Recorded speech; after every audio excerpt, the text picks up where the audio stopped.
So my name is Anika Awasthi. I am the founder of Grad Careers Coach, and our organisation helps international students who want to secure a top graduate job with visa sponsorship in the UK.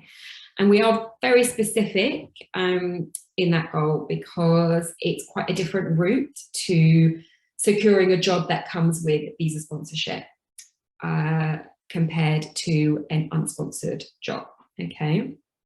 And we've been doing this for over 6 years now, and we focus on specific industries, and those industries are professional services, investment banking, engineering, and technology. And the reason why we focus on those industries is they tend to be the top sponsors for international students. And, you know, the work that we do, we have to respond to the job market and companies that are willing and able to sponsor you guys, okay?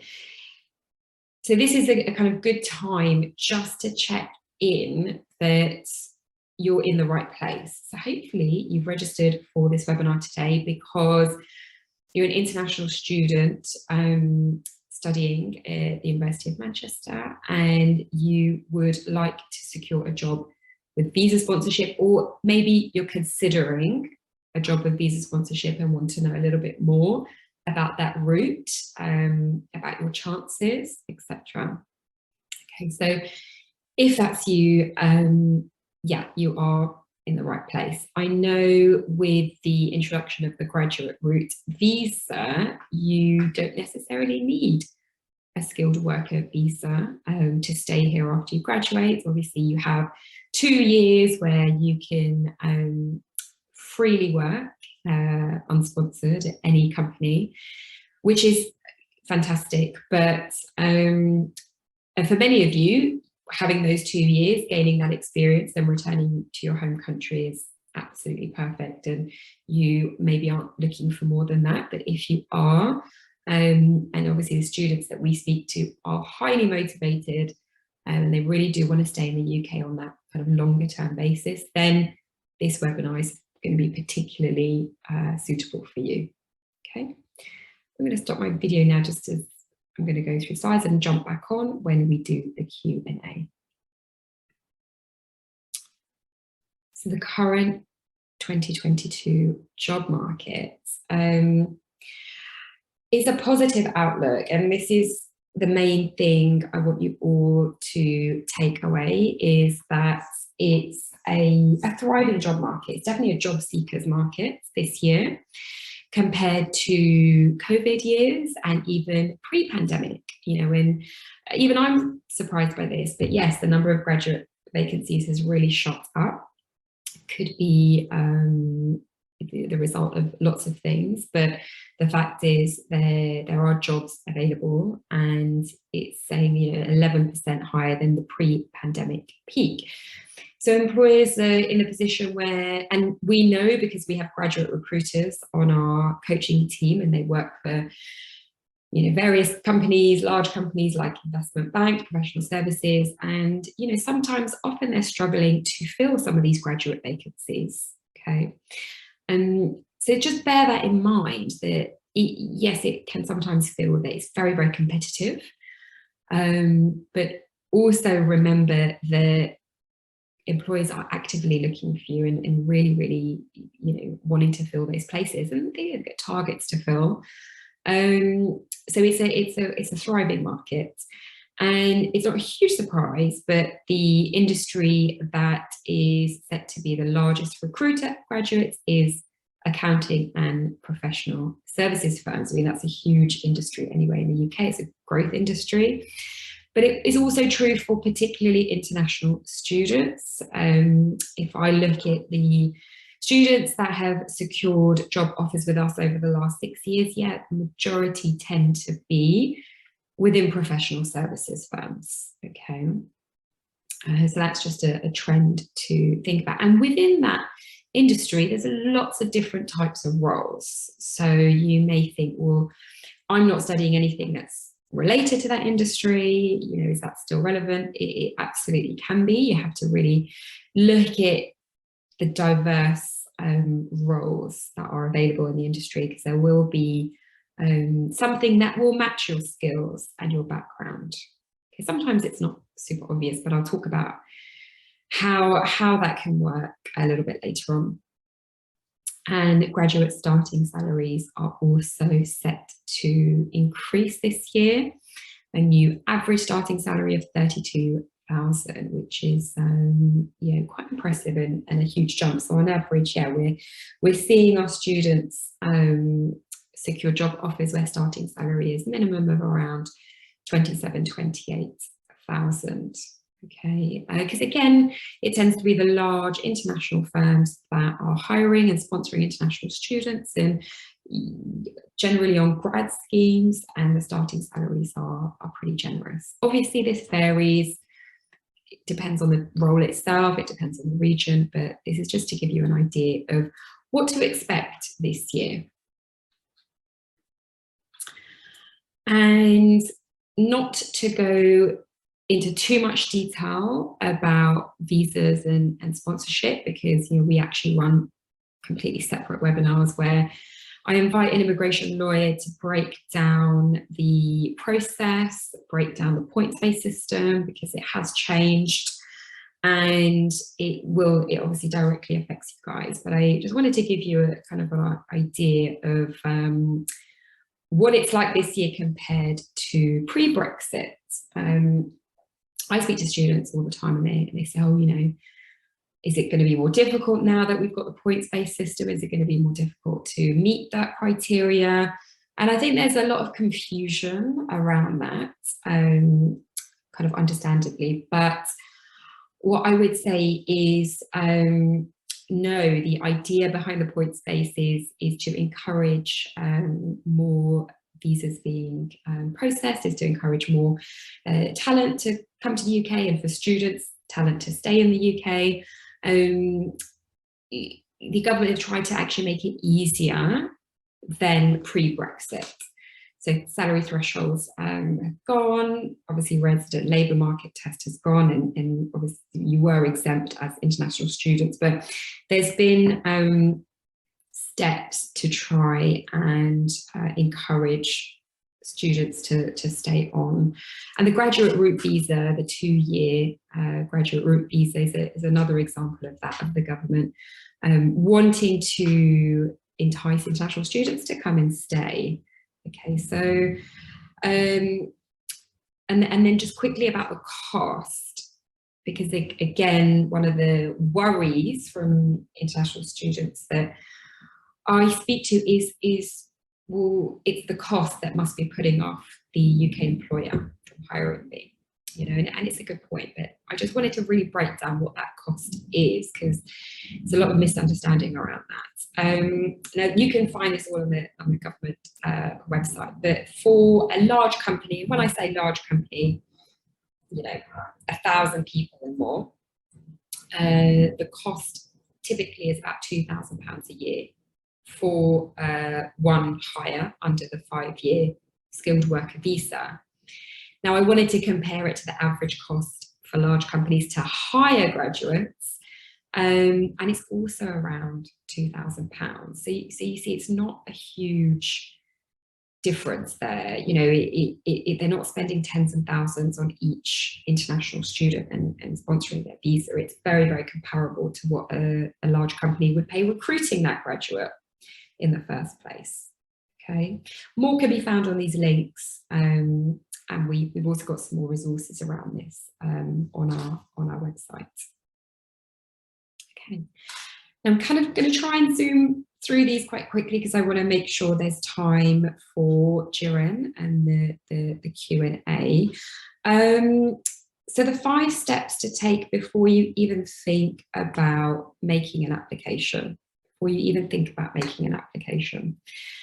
the first is to write down your goal, write down your SMART goal, okay? And the reason why I think this is so important is because you can end up feeling a bit confused as to what you should be doing next. And what I mean by that is you have to be quite focused and quite decisive early on, and say to yourself, you know, is your goal to stay in the UK on a permanent basis? Is your goal to stay in the UK for longer than 2 years? That's all you really need to ask yourself. If that's yes, I do want to stay here for longer than 2 years, then you need to prioritize searching for jobs that come with the skilled worker visa sponsorship, and making sure that is your priority. And it's easy to think that you can obviously just apply to any job and work for 2 years at that company without a sponsorship, and then hope that the company will turn around and say, oh, you've worked with us for 2 years, we're really happy with you, and we're now going to offer you sponsorship. However, what I would say is that can happen. Of course it can happen, but it's not guaranteed. It's not very secure. It almost feels potentially like a 2-year trial period where you're having to really prove yourself, which is not fair. So, you know, a company that is serious about you joining their organization will be willing to sponsor your visa from day one. So it's up to you to think, what is it that I want? What's my goal? Okay, once you're clear on that, then it will become easier for you to reach that goal and plan accordingly. Okay, your time and your efforts will be focused on those companies that can sponsor your visa. Okay, so it's being very, very crystal clear as to what it is you want. The second is understanding your values, understanding what's important to you in the job role, what's important to you in the environment that you end up working in. And often this becomes clear as you apply to roles and you get through the various stages, and you realize there are some things that you place real importance on, you know, and that could be, you know, things like customer service. Maybe that's a really, really core value of yours. It could be integrity, it could be work-life balance, it could be lots of different things. But really understanding what you value and what your core values are will help you massively focus on the types of jobs and the types of companies that you end up applying to. Okay, and it's important to remember you can't apply to every single company, but narrowing down your focus will help you to achieve your job offer, and that's something I'm sure Jiren will agree with as well. You know, and he also went through this process of understanding what his values are and really kind of focusing on that. Third is creating your network. All of you have a network, all of you have an extensive network, whether your friends and your families, your course mates, colleagues that you work with or have worked with. But remembering that networking is not something that you just start and stop. It's an ongoing, lifelong skill that you'll be using day to day, even when you start your graduate job. And why that's important to really create the network and you know, use your network is the kind of the more knowledge you have before you apply for a job, before you you know, consider a sector, the better. Okay, the better your chances of securing a job offer, because you know, reaching out to your network, reaching out to people who are applying for similar roles, or even better, reaching out to graduates who are doing the kind of thing that you want to do, having a 5-minute chat with them will give you so much knowledge and understanding than potentially 5 hours spent on Google. Okay, and again, I've picked this particular step. I mean, there's so many, but this particular one, because it's something that students have said to myself over the past few years. They said, you know, it's really the network, it's speaking to people that has helped me understand what kind of job I'd be interested in, what companies are really looking for. You know, it's speaking to people and expanding your knowledge that way. It's difficult to do these things and to find these things out on your own sometimes. Okay. Right, I just want to make, Jiren has joined us. I'm just going to make him a panelist. Perfect. Hi, Jiren. Thank you. Welcome. I'm glad you got the Zoom link. Sorry for a little bit of that disturbance there. Okay. The fourth is having an accountability partner. Having somebody who could be a friend, could be a family member, could be a coach, you know, could be somebody who is tracking your journey. Okay, because it's very easy, especially if you are also juggling studies, if you're juggling part-time work, to not give up, but to kind of not put in as much time and effort as you want to in searching for a job with visa sponsorship. But one thing I will say is it really does require an enormous amount of time and effort. It can be challenging to go through all the different processes of applying for a job, and often the jobs with visa sponsorship they can involve various stages. It can be sending your CV, it can be doing a psychometric test online, then it could be doing a video interview, attending an assessment centre, doing another final interview. So it's a long process that does require preparation. It requires effort, time. So that's what I mean. If you know your goal and you're committed to that goal, then you're gonna be motivated to put in that time and effort. But having somebody track your progress, keep you, you know, on track will make a massive difference. Okay. And then finally, being specific. So I kind of created a poll with the coaches that I work with, and I said, you know, what's the number one reason why applications get rejected, you know, at the very, very beginning. And I'm kind of talking about the CV and the application stage. What's the number one reason that you put certain applications into the rejection pile straight away? And the number one reason was that students were not being specific enough about their experiences. And that's the one thing that can really help you stand out.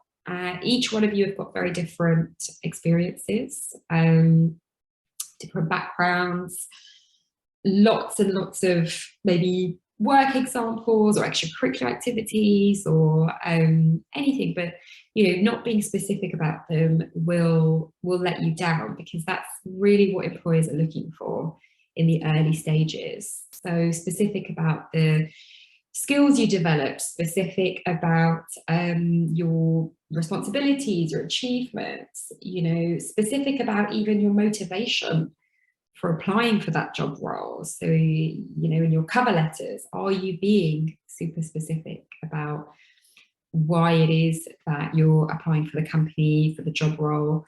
Like I said, it is the number one reason that applicants get rejected. So just be very, very careful before sending a single application. Ask yourself, is this too general? Can anybody write this, or is this very, very specific to me? Have I, you know, done enough research and I made this application stand out?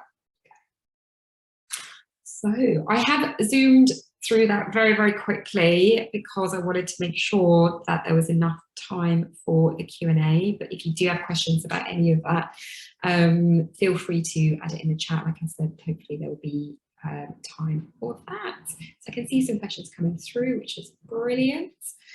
So, Jiren, I've made you a panelist. I'm hoping. Right. Hi. Hi. How are you? Hi, I'm here. Hi. I don't know if you can start your. Oh, you can. Perfect. Okay, so there you are on video as well. That's brilliant. Is my video on? Your video's not on. Well, I can't see you yet. Okay, I could turn that on. That's cool. Hello. Hi. How How are you? I'm doing good. I'm doing good. Good. Yeah. Apologies again for the technical issues that I've had. I think I've lost lots of attendees, and I feel really awful about that. But I just couldn't switch my microphone on the other platform, so I've reverted to Zoom. But I will share this recording out so nobody will miss out, and the slides will be shared as well. So Jiren, welcome to this part of the webinar. I think this is always the exciting bit because it's just more interactive and students can come in and ask questions. But before they do, I'm just going to give a little bit of an intro and ask a couple of my own questions, if that's okay. Sounds good. So just introduce everybody to Jiren. So Jiren attended one of our webinars that we did for the University of Manchester in March, which feels like a long time ago now. And he decided to join one of our coaching programs. And one of the things, well, lots of things, but one of the things we did very early on was put in place a job strategy for Jiren. So getting really clear on his goal and how to reach that. Correct me if I'm wrong, but Jiren really needed guidance on what kind of job roles with visa sponsorship he would be suitable for. And he didn't kind of come to us with a very particular industry or particular company, and some students do, but he was a bit more open-minded, which is good, but it can also be confusing because there's so many different choice of opportunities, and it's narrowing those down and focusing on which ones would be a best fit. Very, very quickly, Jiren progressed, and by the end of June, he received his first job offer at a company called Auto Trader. And I'll let Jiren kind of explain what that company does in case you aren't familiar with it. So I just wanted to invite Jiren along because not very long ago, he was in exactly the same position that you all are in. And I'm sure he's going to be able to offer so many insights and tips that will be super useful for you. So Jiren, is there anything else you wanted to add to your introduction before I get started with the questions? No, I think that was a pretty good introduction. Great. So Jiren, this is a super broad question, but what do you think, remembering what it was like before March, and I know you weren't really thinking about job applications that much, but you knew that you did want to stay in the UK. But what do you think made the biggest difference to your whole journey to a job offer? Right. Well, so I know Anika mentioned earlier, but I kind of started looking for jobs without really knowing what I wanted. Because for the longest time, I was convinced I was going to do a PhD. And then sort of at the last minute in March, I was like, actually, no, I don't want to do that. And so I started looking for jobs and I was completely lost. I didn't really know what I wanted. So I think it is having like the conversations with Anika and then also my my coach, to kind of figure out what I didn't want to do and what I did want to do. And then from there on, kind of figuring out the position that I wanted. And yeah. I think I noticed with you it was just a little bit lost. It's like, I think once you understood, okay, that could be really good for me, then it's like the excitement builds, doesn't it? And then the momentum builds. You're more motivated, because if you don't have any plan, then it maybe feels a bit too overwhelming to begin. Yeah, definitely. Okay. And obviously through the coaching program, we shortlisted roles for you that came with visa sponsorship, but did you, before that or during, how did you find companies that were willing to sponsor your visa? Yeah, so I was just on kind of like random websites, like I think there's one called Circus. Also, just looking on Indeed and stuff, which isn't a great way to find sponsored jobs, but it is like you find a job and then you look if they're sponsored, and so it is kind of a long and annoying process, which definitely is a lot easier when you get a list of jobs that sponsors, or a list of companies that do sponsor, and so you can just look at the ones that will actually sponsor you. Yeah, totally. It isn't a perfect process as well, by the way. If you're kind of sat here thinking, you know, it's there's like some magic list. I mean, obviously, as a company, we update a list and we have that, but we're constantly working on it because companies do change their not change their minds, but change their stance on sponsorship. So I think Auto Trader, which is the company that you're going to be joining, you know, they didn't used to sponsor, now they sponsor, and we're seeing that trend happen a lot. So, you know, that's really positive. But equally, you get a company that will say, you know, we're going to sponsor for these regions, but not for this region. And so just be mindful that it can be a little bit of a research task to find these kind of roles. But one of the main things I will say, and it's a trend that hasn't changed over the last few years, is grad schemes at kind of large international companies in the sectors that I mentioned. They are definitely more willing to sponsor visas. They're international companies anyway, so they have the people in place to process visas. You know, it's not a big hurdle. They're not having to apply for the license and start from scratch. So yes. And I guess what coming back to networks, I kind of mentioned network as one of the steps to take before you apply for jobs. And how useful was that for you, having a network or creating a network? Right. Well, I got, so I did one of the interview sessions, and I did that with my coach and a couple other students. And so I follow those students on LinkedIn now. And so it is establishing networks. And, you know, I'm not as good as this, but some students will post opportunities that they see come up that maybe they're not looking, but they know other students will look. And so having those things kind of pop up and having that network, because I didn't have a LinkedIn before March. And so creating a LinkedIn and actually getting kind of jobs pop up from people that you know who are kind of, who already maybe found jobs, but see a job pop up, or people that maybe work in a company that you didn't know that they worked at, but you want to apply there. And then knowing that they're there, they can give you like a reference basically. So yeah, having access to the people that you know in a professional setting is definitely very helpful. I didn't have that before. I didn't really reach out to people to create that professional network, but having it is definitely helpful. Yeah.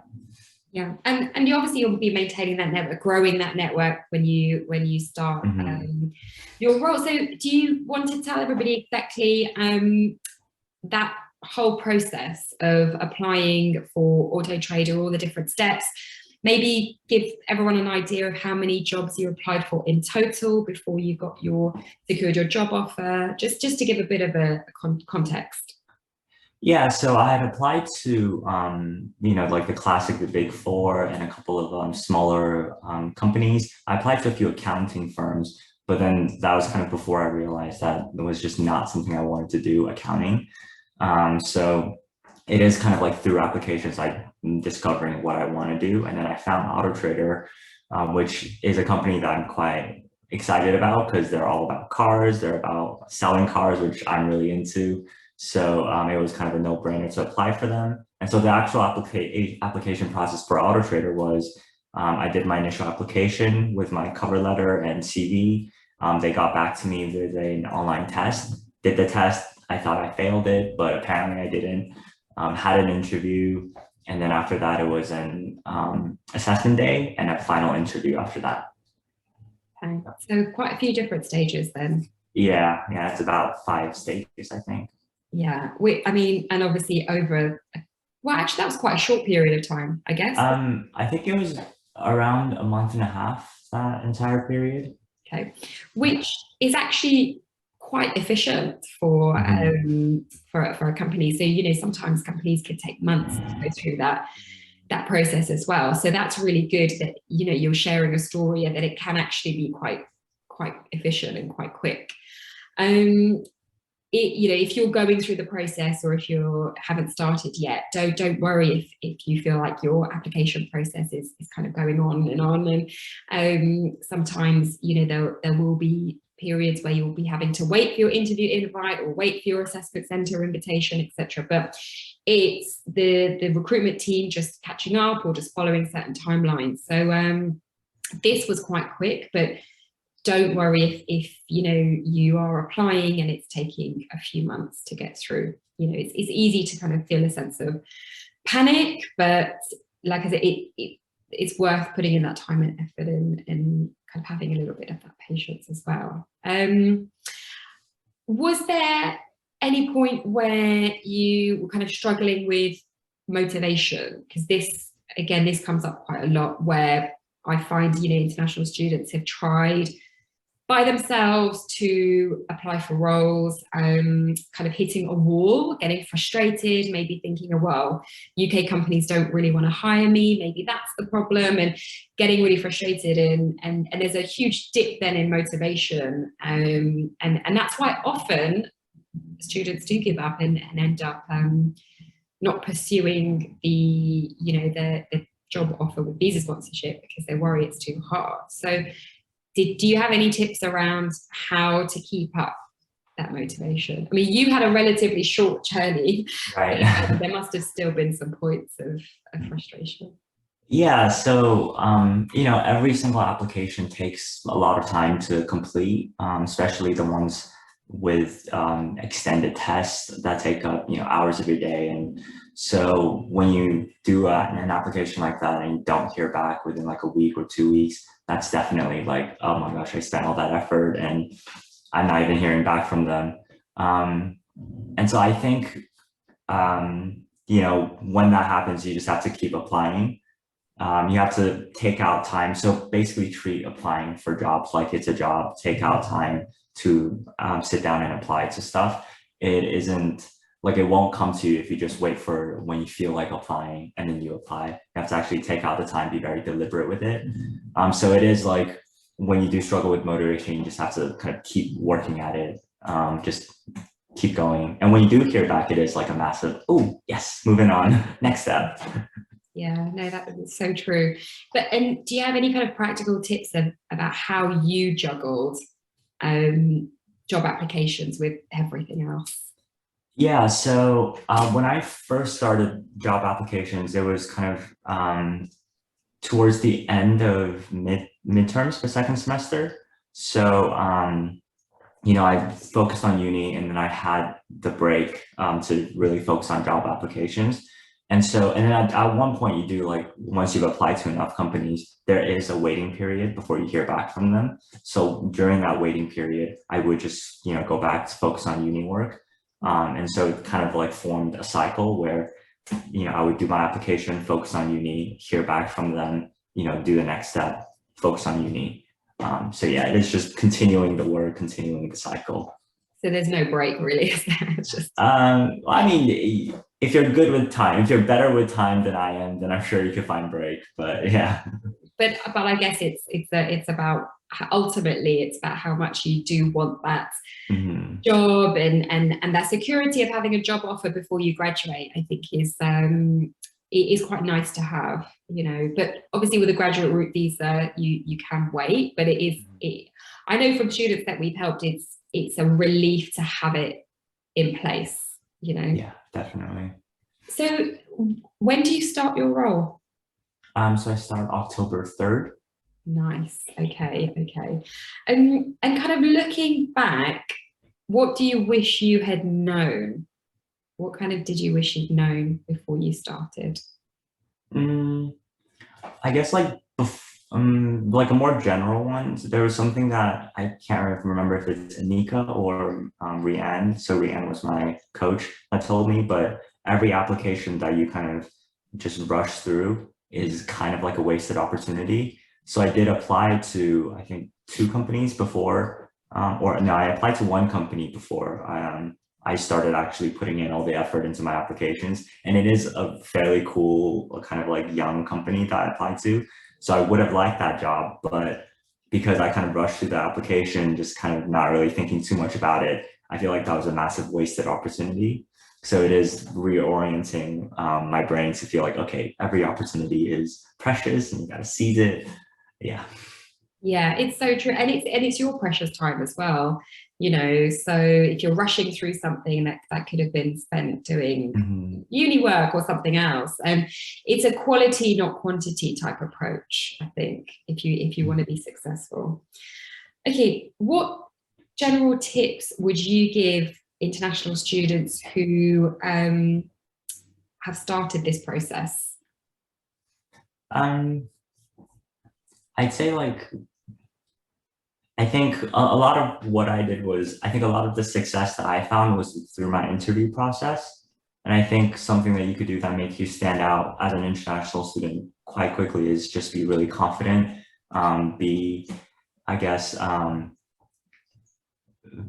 very outgoing and very like someone that you would want to communicate with, be very communicative. And so I think during my interview process, I was very friendly with my interviewer. And I think we established a good rapport, and I was like that through all my interviews. And I think that definitely helped me in terms of just being memorable and being someone that people actually wanted to come and talk to. So I think if you do that, right, then that makes you stand out amongst a lot of other candidates, which I think is just, yeah, really valuable. Yeah, I think confidence is really important, but I guess sometimes it takes time, and sometimes it can be something that especially international students struggle with. So Drew, and I have to be honest, you're one of the candidates that we've worked with who is super confident, and obviously you strong communicator, and that's really not the case normally. And yeah, the interview skills, really honing those, practicing those, perfecting those, make a huge, massive difference. We've got a question actually directed at you, so because there's lots of questions that come through, and I will answer them kind of towards the end, but I want to make sure the questions for Jiren are answered. So Nabil has just asked about your academic background. So would you like to just give a little summary of your academic background? Yeah, so yeah, I saw this question. I also saw another question that was how does someone in in social science get a job? And so I actually did do a social science related degree. I did economics and politics for my undergraduate, and I did international relations for my master's at the University of Manchester. So it is a social science background. So that is my academic background. In terms of how I applied that to the job process, I was bringing up a lot of, for example, one of the things that I was spoken to about by interviewers, and also something that I mentioned quite a bit, was my dissertation. I conducted focus group to kind of collect data, and that is quite valuable to, I guess, an employer, because it takes initiative, it takes kind of organizing skills, and it is all these skills that you use in academic background that you can apply to a professional setting. So it is, I think we call it transferable skills. Yeah. So it's bringing up a lot of those things and a lot of cases where you have shown that. So even if, maybe what the job you're applying for isn't directly related to what you studied, there is still a lot of transferable skills there that's, really valuable. Yeah, it's such a good example, because it's not easy to find a link between social sciences and the automobile industry. However, you have to break it down in terms of the transferable skills. And UK employers, I mean, this is my catchphrase, but they hire on potential. They want to see your transferable skills, and they want to see potential, because they will train you to do the job. So the recruitment process is just ensuring that you've got those skills that they can develop, and that you've got the potential to do well in that role. Okay. So I hope that's helpful, because it looks like this student who's asked the question is also really interested in cars as well, so potentially can consider auto trader. Okay. And then I guess kind of a similar note, you said initially you applied for, I don't know if you said audit, but you said kind of professional services companies and Big Four. how did you feel kind of making those applications? You know, was it something you think, oh, I should probably apply to them, even though your heart's not really in it? Or Yeah. did you manage to find the job roles within those sectors that matched your skills? Right. Yeah. So for the big four, initially I did apply to, I think, two of them just because it's the big four, right? You have to apply to the big four as an international student. They do hire a lot of international students, so you do have a good chance with them. But I did initially apply to them without really thinking too much about what I actually wanted. So it was, I don't think I was too into my application. I was just trying to, I guess, finish it, get on to the next stage. Um, but you know, with one of the big four, I did eventually start doing more research into their products, started doing kind of more research into what they actually do, how they're different, and that did get me like much more excited about the company than I was before. So I think it is, you know, it's the big four. I think a lot of international students are going to feel like you have to apply to them. That doesn't have to be the case. You know, I'm not going into the big four company. But if you do want to apply to them, just actually do your research. They can be a bit, the application process can be a bit just intense because it is a lot of online tests and tests that we're not really used to as like students coming out of university. But it is, you know, practicing for them and then doing them. And, you know, if you get rejected, it's not the end of the world. You can always reapply. Most people apply multiple times before they get in. So it is kind of adjusting your mindset about that. Yeah. And I think oh god, my mind's got blank. I think sorry, with the online tests, often it is the case that you haven't really come across that in your degree or in your work experience. It could be testing you on skills that you have, but you might not have used since you were even at school, like certain math skills. So don't let that put you off applying for a role, because lots of students are in the same boat, that they're having to refresh these skills. And there is plenty of places that you can go to. I'm sure the Career Centre would be one of them, that you can practice those psychometric tests, you know, the numerical skills, etc. Okay. So Duran, is it okay if I just do one last question and then I will answer some of the more general ones that come up? Yeah, okay, so this is a question directly for you. Did your job role require you to have a minimum years of work experience? Oh, I wanted to ask you actually, I wanted to talk about this with you. Yeah, so did your job role require you to have a minimum amount of work experience? Yeah, so my job role is a graduate role, and so technically graduate roles are for graduates, so you don't need minimum work experience.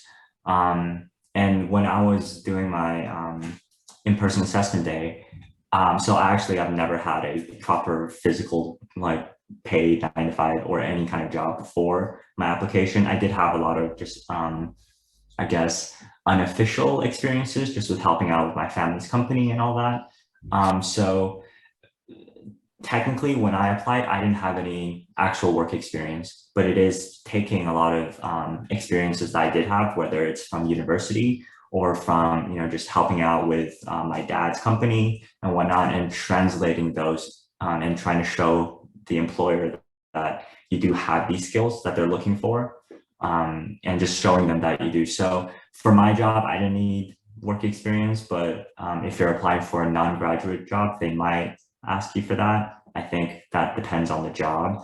I know for the big four, you don't need work experience to apply for the graduate roles, but from what I've known from other people that have applied and that are working there now, if you do their internship, that does count very heavily towards them wanting to hire you or not. So yeah, it's always good to have work experience, but it's not a deal breaker if you don't have it.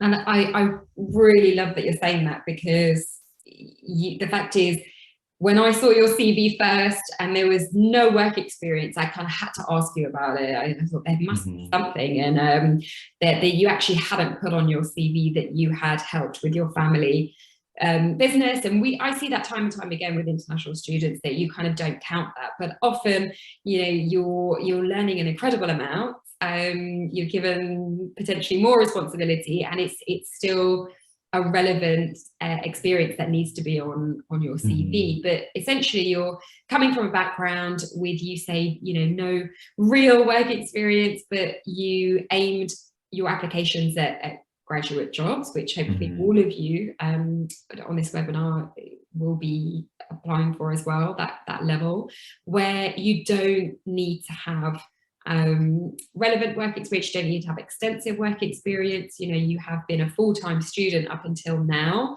and the nature of that job is, again, say it time and time again, they will hire you based on your transferable skills, which you can gain in lots of different areas, your education being one of them, and they'll hire on your potential. They will train you to do the role. So if you're coming up against feedback saying, you don't have enough experience for this job, then it's actually the strategy, you're kind of aiming for the wrong type of role, rather than you have a huge gap, because you're not expected to have lots of work experience, if any, for a graduate level role.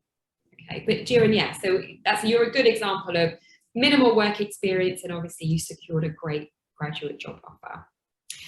So is there anything else you would like to add? And I will probably then ask you to come off video after this last question, because I'll run through some of the other questions, more general questions that we came through. But is there anything else you'd kind of like to add before you wrap up? Yeah, I guess it's not as scary as it seems, the process, because a lot of interviewers, they are really nice people. Just talk to them. If you get to the interview stage, just talk to them like they're normal people. Don't be scared of them. And I think, if you come in with the right attitude, right? If you come in with the, oh, you should hire me kind of attitude, I think you'll have a pretty good time. And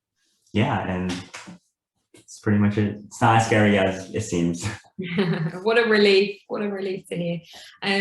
Thank you so much, Jiren. I really appreciate it, and I know the careers team really appreciate you coming back and kind of sharing your experience. We'll keep in touch. Obviously, I want to know how your job role goes when you get started, but yes, thank you for today, and I will see you soon. Thank you. Okay, take care. Bye. Bye-bye. So I hope that was useful.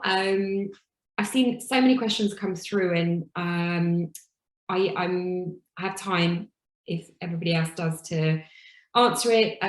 Baris and Gazia, I'm aware you might have things on, because this was obviously supposed to wrap up at 2. I am happy to stay to answer questions, but obviously if anybody has to leave, please feel free to do so. This is being recorded and the webinar will be shared as well. So let's get through some of these questions. Once we graduate, should we only apply for graduate schemes or programs? Well, you can use those terms interchangeably. A graduate scheme is the same thing as a graduate program. Should we also apply for job roles? Most job roles require candidates to have a minimum of 2 years work experience. Can you clarify this for me? Yes, of course. Getting a job offer with visa sponsorship is much more likely if it's on a grad scheme or a grad program, just because sponsoring companies, these large kind of international sponsoring companies, do advertise grad schemes or grad programs. You can also apply to normal entry level jobs. Just be really clear that the job that you're applying for is aimed for graduates. Again, if you're seeing a job description, or if you're getting feedback that you don't have enough experience, or you need to have 2 years experience, then you're probably applying for the wrong jobs for you. Okay, so that's a kind of a quick one, but hopefully that makes sense. Okay, Sebastian, you have secured a job, congratulations, but your company does not provide sponsorship. I'd be able to work full time while I'm waiting to receive the results of my dissertation. I would be able to work, well, yeah, you can. As long as your studies have completely finished, you can work full time, absolutely. But again, it's going back to what is your goal? What is your end goal? Is it to stay in the UK with visa sponsorship? If that's yes, then how long do you want to be at a company that does not provide that sponsorship? Because it could be that they will hire you for the 2 years under the graduate route, unsponsored. But then at the end of the 2 years, then you'll kind of be back at square one, having to go out to the job market and look for a job that comes with visa sponsorship. Okay, so just be very careful of that. Everybody will be able to access the recording as well for this. Okay, this is a quite good question from Anne, because it kind of relates to one of the questions asked that Jiren talked about, which was, do you have any tips on translating your skills, say in humanities, to match with professional services? And yeah, just a super simple tip would be writing a list of your top 5 skills and strengths. Those skills can be developed through your academics, through your extracurricular, through your work experience, but unique to you, what are those top 5 skills or strengths, you know, and take your time over this. And sometimes it can be helpful to ask friends and family. So one of the things we always say to our students is maybe go and ask your friends and family how they would describe you, okay? And it can just get you a little bit closer to understanding what your strengths are and finding jobs that can match those. So a lot of roles within the professional services industry do not require a specific degree background. So they will hire students who are from a humanities background, because it's a skills-based recruitment process. So understanding what your skills are and then going out and seeing what could be a good match for those would be my tip for getting started. One thing I saw a few people ask about was, what is the Big Four? Yeah, I apologize for not explaining this. I shouldn't assume kind of that knowledge. So the Big Four is just the Big Four professional services firms, okay? And they're the large professional services firms that you know, handle things like consulting and audit and tax. They are EY, PwC, KPMG, and Deloitte. They are huge recruiters of students, full stop, graduates. But they're also kind of like the #1 recruiters of international students as well. Okay. Sorry, some of them, if some of the questions are very specific and might not be helpful to the group, I can, you know, answer it in a consultation or answer it separately. So please don't worry that I'm not getting through to each of the questions. Okay. So a question from Anonymous, can you elaborate on a few other reasons for why applications get rejected, turned away? Yes, that's a really good question. So as I said, not being specific enough about your experiences in your CV and your interview answers is huge. It's a huge reason. Another reason why applications get rejected is the lack of tailoring the application to the job role. So if you have a CV that, you know, lists everything you've ever done and it's very, you know, it's not tailored to a specific job role, then what the employer then has to do is read through your CV and try and pick out what they think is a good match for that role, or what they think is relevant. And you're kind of making them do extra work. And they don't have the time often to do that, because they have to go process so many applications. They have to run so many interviews. So one of the biggest things that you can do to help a UK employer is to tailor your job applications, to tailor your CVs, your cover letters to that specific job role. And it does require a little bit of time and effort, but as Jiren said, it's so important to put in that time and effort. Each job opportunity is precious. Rushing through them will not get you the results that you're after. Okay, so that's one of the other reasons. There's lots, but I think that's one that comes up time and time again. Another question from Anne: does the employer pay the visa fee? Is that up to the applicant? I'd say 95% of the time where we've worked with students, the employer pays for the fee. They should already normally have a license in place, and then it's paying for things like the surcharge and other various charges, but it's the employer that takes on that cost.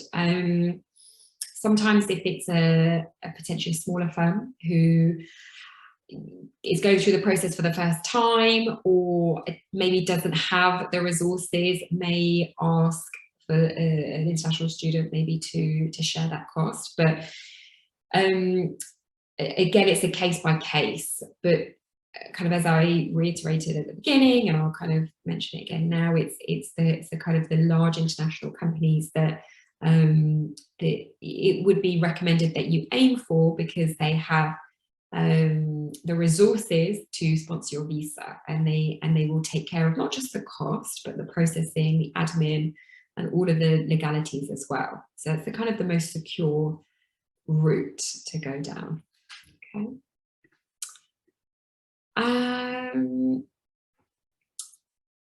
So there's questions kind of, is it worth applying to the Big Four? Yes, I would say it is worth applying to the Big Four, but obviously only if you think the job role is a good match for your skills, and you really understand what the job entails and what the company is all about, you know, and doing the research is the best way to do that. And I think one of the most fun ways to research a company is speaking to people who have recruited for that company, or who are graduates who are already working at that company. Speak to them, have a conversation, really find out what the job is about. What does their day-to-day look like? Are they traveling a lot? Are they working 12-hour days in an investment bank?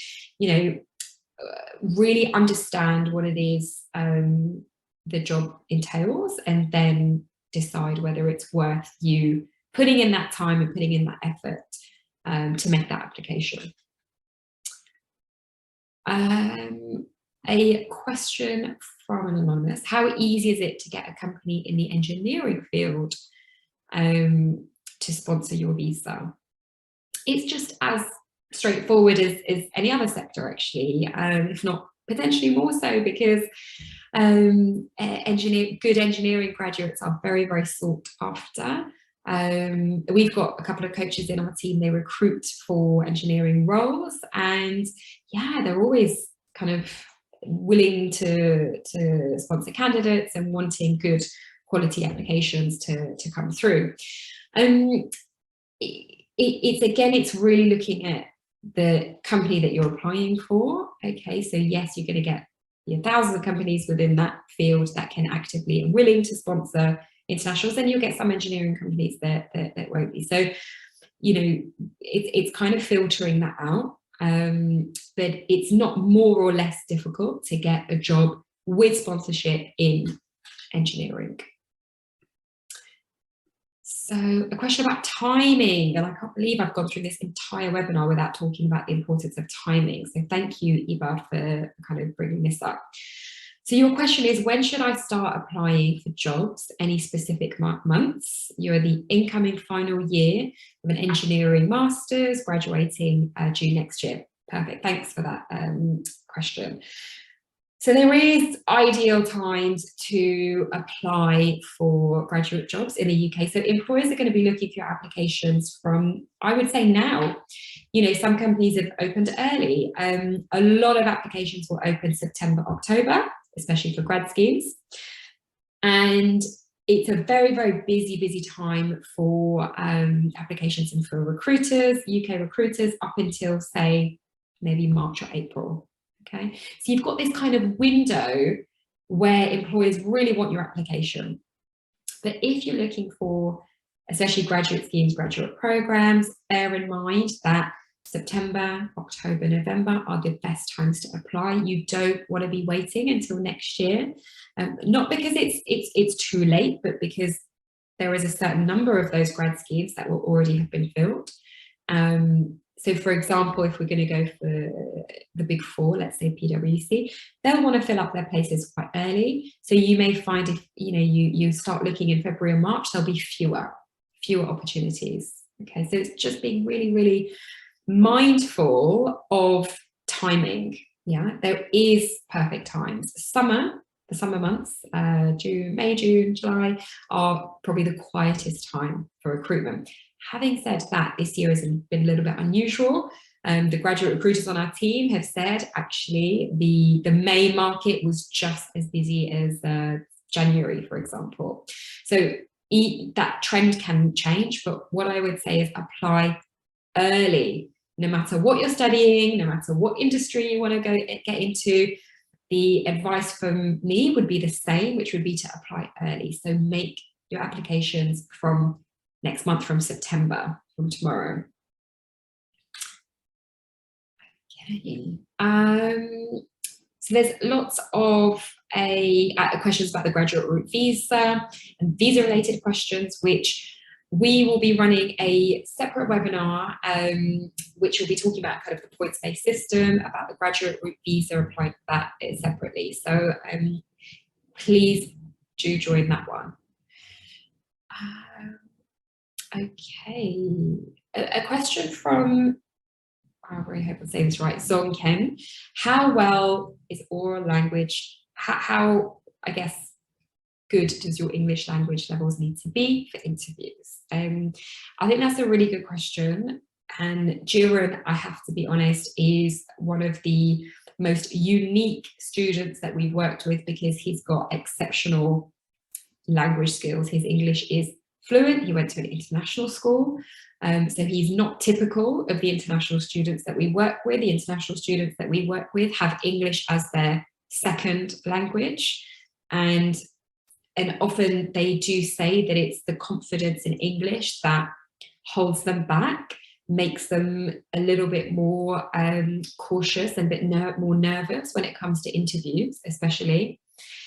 What I'd say is, what we found is it's not your English language levels that will make an impact. They won't negatively affect, your applications. As long as you can be understood, as long as you present yourself well, you have some confidence, that's key. That's really, really important. But I will go back to what I said before, which is UK employers will hire based on the skills that they think you will bring to organization and the potential that you have. So I just wouldn't worry about language skills being a huge barrier. Equally, if you're really struggling and you feel that your language skills would affect you understanding interview questions and being able to answer interview questions clearly, then that's a different story. Then it's something you just might need to spend more time on, okay, is really harnessing those interview skills. Okay, so, I mean, there's lots of questions. Lots of questions about how to prepare for an interview, but again, I think that's quite a broad answer, and it's one that's going to take me a little bit longer. Okay, just last couple of questions, if that's okay. One of them is, how technical are the tests and interviews for investment banking? That's a sector we work in, so I'm happy to answer that. And do you need very specific skills and experiences for applying, since it is a high-paying sector? They're not overly technical, the psychometric tests, but they will be looking for strong data analytical and numerical skills for sure, and language skills as well. But anybody can apply for the investment banking sector. Okay, but if you don't feel like you've got those skills, or they're not at the level they need to be, then you just need to be going and practicing those psychometric tests. And you can find practice tests online. We provide that as part of our programs. I'm sure the Career Centre will have some psychometric tests as well, and platforms you can use. So brushing up on those skills is really, really important. The more technical skills might come later on in the recruitment process. You might have to do case study interviews, for example. And again, that's not something you need specific technical knowledge on, but you do need to have a thorough understanding of the role. So within investment banking, you know, what is the role? You know, is an analyst, a front office role? Really, really, really being clear on what that is will help you prepare for the interview. And I wouldn't say they need specific, you know, qualifications, but certainly there are skill sets that are more in demand for investment banking. Okay, so really understanding what those skill sets are and making sure that you can provide examples of the skills that they're looking for. Okay, and you don't have to come from a certain degree background to get into that sector, but it is competitive. You're right, it's very, very competitive. So you do need to prove that you have the skills that are required and have very good examples providing evidence of that skill as well. And they hire early, so just make sure you're not waiting too long to submit your application to investment banking roles.